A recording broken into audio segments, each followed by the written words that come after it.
Hello, I'm DJ. Um, that's it. This is new to me. I'm going to start telling you what I'm doing every week.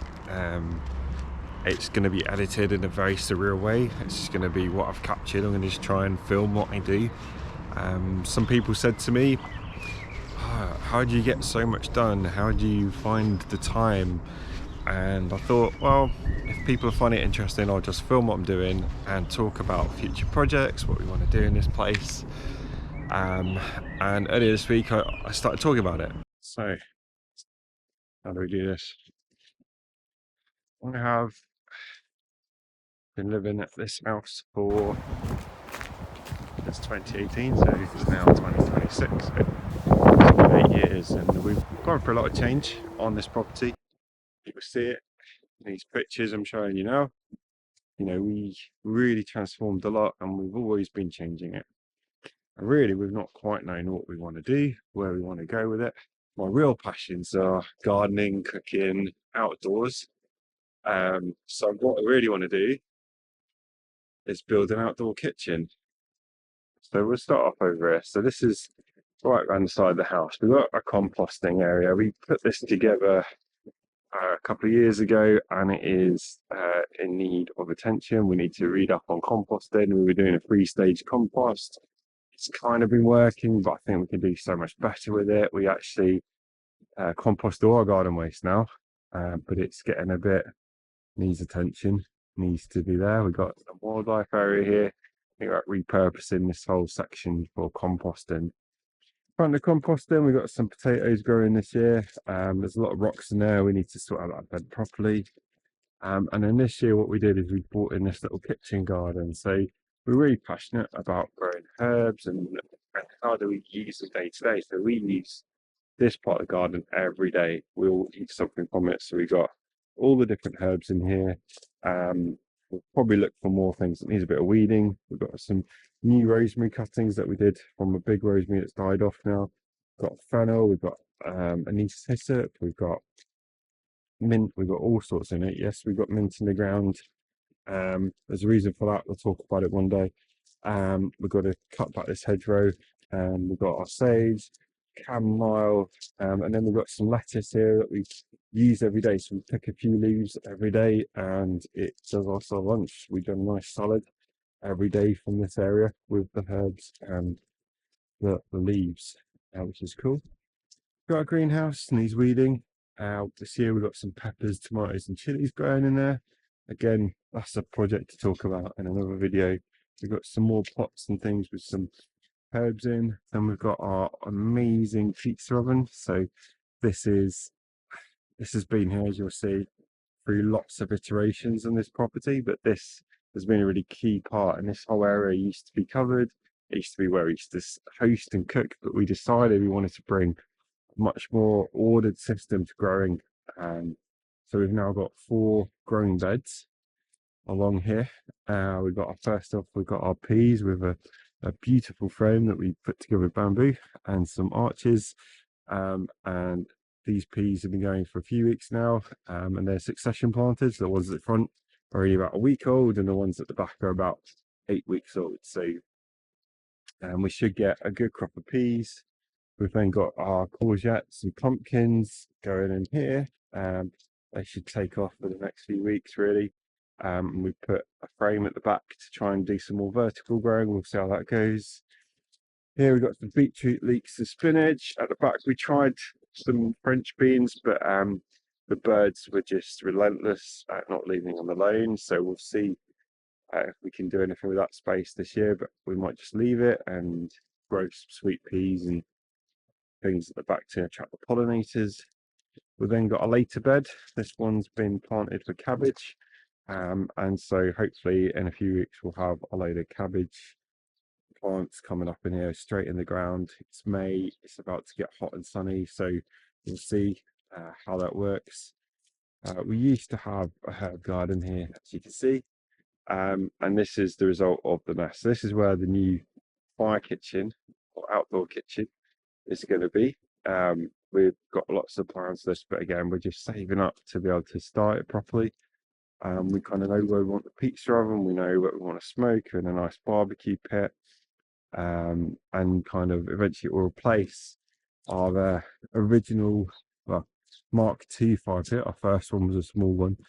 We then built this massive fire pit, which we've got a rotisserie that we can add to it, and we can have a whole, we've done a whole sheep, a whole lamb, shall I say, on it. It's been really great.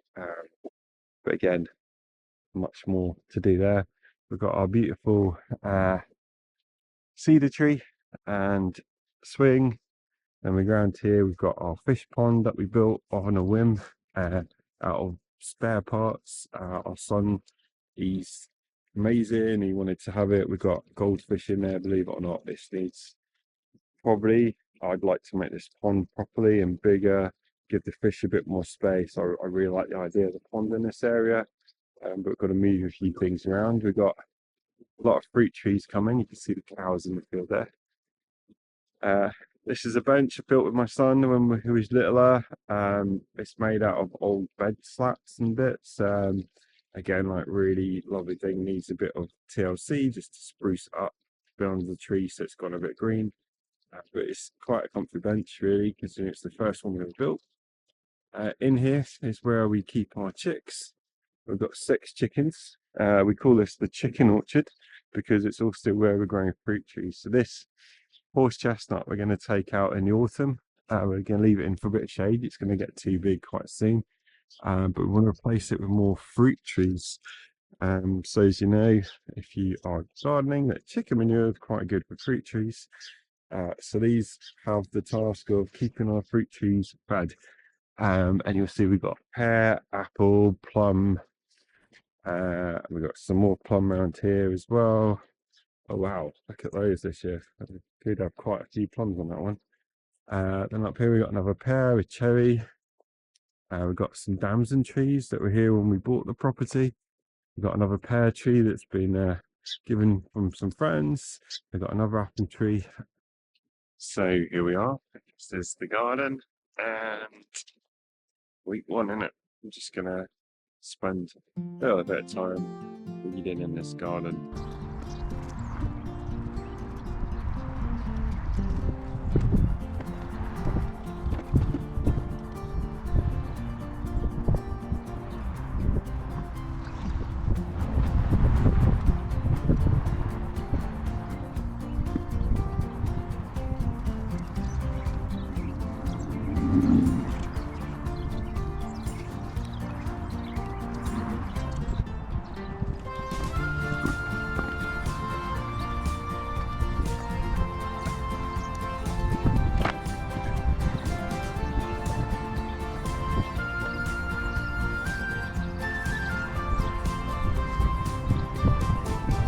Go to the next one, see how it does.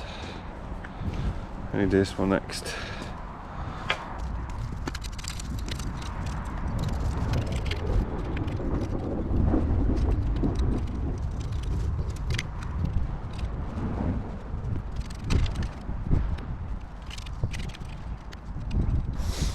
We're not trying to do perfect, we're just trying to get rid of enough of them to stop causing us a problem. There we are. So you're gonna think we just do weeding, because I'm gonna do more weeding today. We're gonna do weed the greenhouse. He's doing. Yesterday I did make some really nice lamb shank. It was really beautiful. I started filming it and then ran out of space. And what we're gonna do is do that on all sides.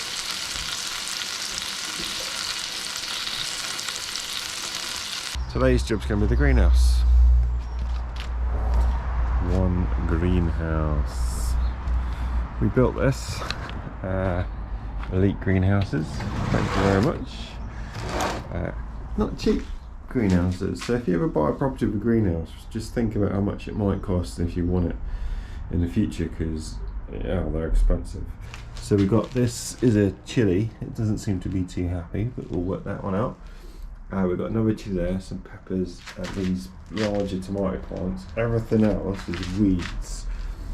We kind of let some of the weeds here grow, so we didn't know if anything was going to grow that we thought, oh, that would be interesting, but it isn't. So we're going to Yeah, we've got some perpetual spinach in there. Loads of this little, this one here is like, I think they call it milkweed or something. It comes up everywhere in the garden. It's just annoying. So we're just going to come and get the tools and clear all this.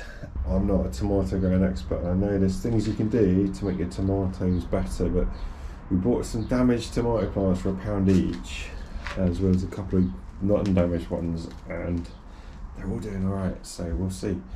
But yeah, I'm going to get the tools. Come with me.